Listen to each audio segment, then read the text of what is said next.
Cold terror gripped my chest the moment my father revealed the terrifying bargain he made to save our lives.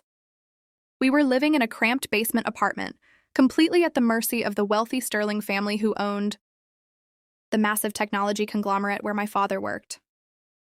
When their oldest son slipped into a deep coma after a catastrophic car crash, the ruthless CEO needed a quick marriage to secure his corporate control. They demanded that I abandon my college education and marry a man who could not even speak, or my family would be thrown onto the street without a single cent. My entire future dissolved into dust as I looked into my father-broken eyes and realized I had no choice.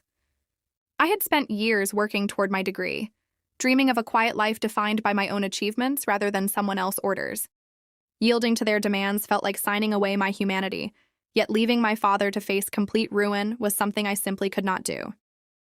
The anger that burned inside me slowly transformed into a heavy, suffocating acceptance.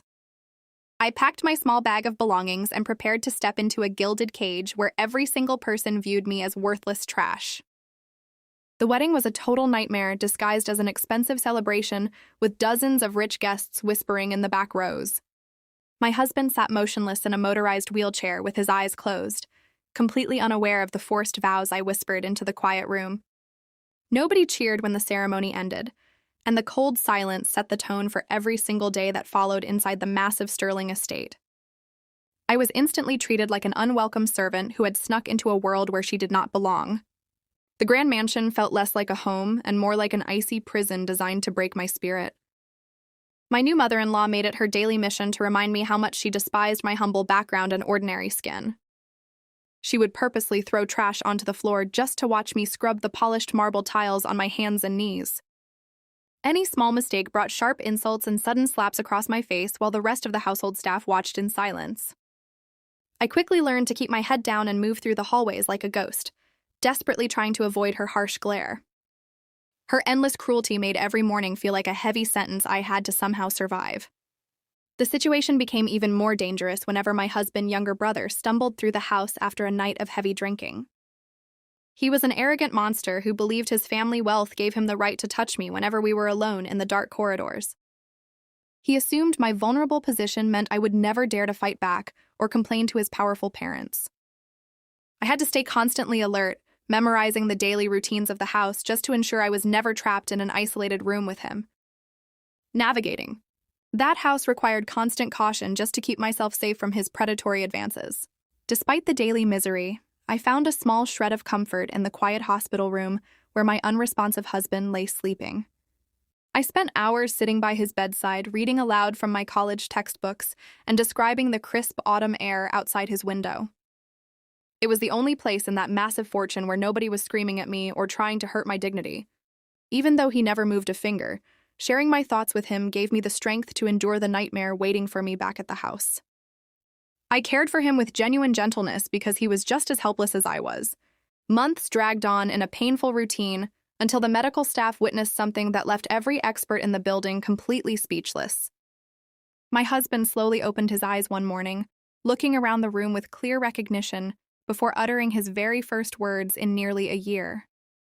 His recovery was nothing short of a miracle, and within weeks he was taking steady steps across the room with a renewed spark in his eyes. He asked endless questions about what had happened during his long sleep, specifically wanting to know who had stayed by his side during the darkest nights. When he finally returned home, he looked at me with deep respect instead of the cold arrogance that ran through his family bloodline. He had listened to every single textbook chapter I read and remembered the gentle voice that kept him anchored to life. It did not take him long to notice the fresh bruises on my arms and the terrified look in my eyes whenever his brother entered the room. A quiet fury took hold of him as he realized the horrible abuse I had suffered while keeping his family reputation intact. He immediately stepped between me and his mother, demanding that every person in the house show me proper respect. For the first time in my life, I had a powerful protector who refused to let anyone treat me like a helpless victim.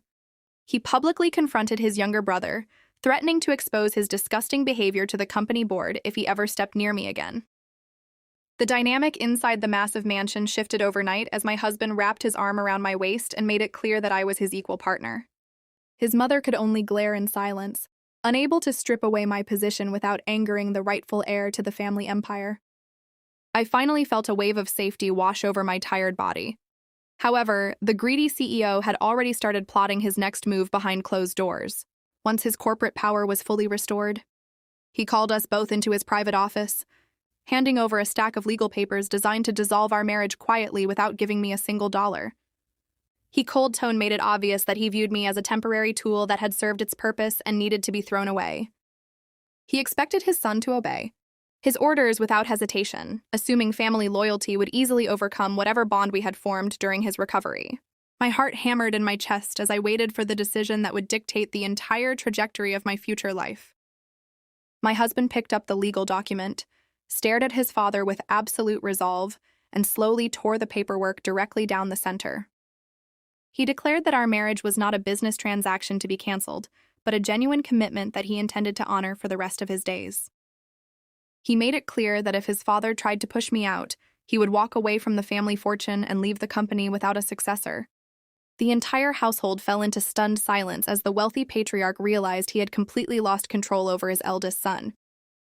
The helpless woman they had brought into their home to use as a sacrificial pawn had become the anchor holding their heir together. My mother-in-law was forced to swallow her pride, watching helplessly as her son held my hand proudly in front of the entire family staff. They could no longer hide behind their money or treat me like a nameless servant who lacked value. My patience and endurance had transformed my worst nightmare into a powerful reality.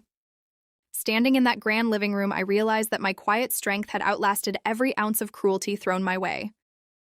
I was no longer the frightened girl trapped in a basement apartment, praying for a way to save her family from total ruin.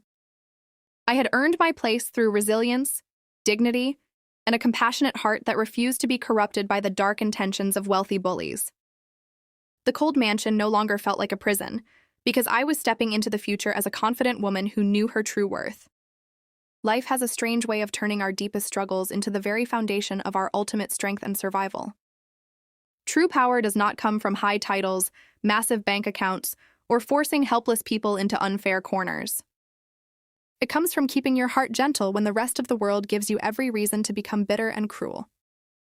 When you stand firm in your values and protect your inner dignity, even the most overwhelming storms will eventually clear away to make room for justice and peace. Have you ever faced a situation where people severely underestimated your strength just because you lacked power or status? I would love to read your thoughts and personal stories in the comments section below. If this journey resonated with you today, please consider subscribing to the channel and hitting that notification bell so you never miss our next emotional story. Thank you for spending your valuable time with me, and I look forward to sharing another powerful narrative with you very soon.